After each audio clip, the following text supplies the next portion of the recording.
Барлықтарыңызға сәлем. Бүгін біз десятка салатын жасаймыз. Баклажаннан әрбіреуін 10 штуктан аламыз. Помидор, баклажан, тәтті бұрыш 10 штуктан аламыз. Сарымсақты 7-8 штуктан алсаңыз болады. Қатты ащы емес бұрыш қосамыз. Чеснок қосамыз. Помидорымызды тартып аламыз. Баклажанымызды осылай көбіктеп турап шығамыз видеодағыдай. Помидорымызды 10 минут қайнатамыз. Содан кейін баклажанымызды саламыз.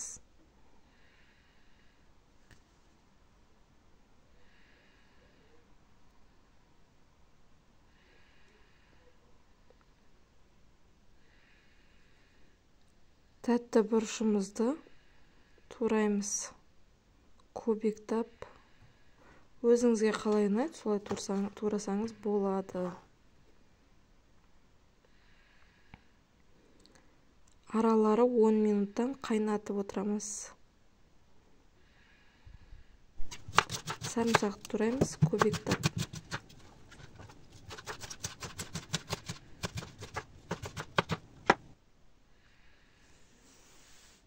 Сарымсағымызды саламыз үстіне.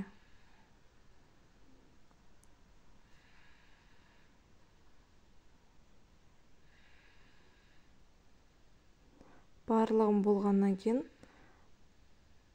сұйық майымызды құямыз. 200 миллиграмм, 1 стакан, 1 шай кесе. Тұзымызды қосамыз. 4 столовый ложка қант, 2 столовый ложка тұз қостым. Банкамызды уксуспен шайып аламыз. Қайнап тұрған салатымызға аспирин саламыз. 8 аспирин салдым. 9% уксусымызды құямыз. Қайнап болғаннан кейін, уксус құйғаннан кейін 5-10 минут қайттан қайнатып жіберіңіздер. Болғаннан кейін ыстық күйінде банкамызға құямыз.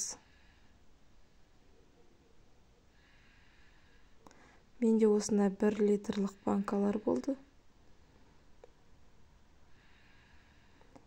Болғаннан кейін төңкеріп қоясыздар.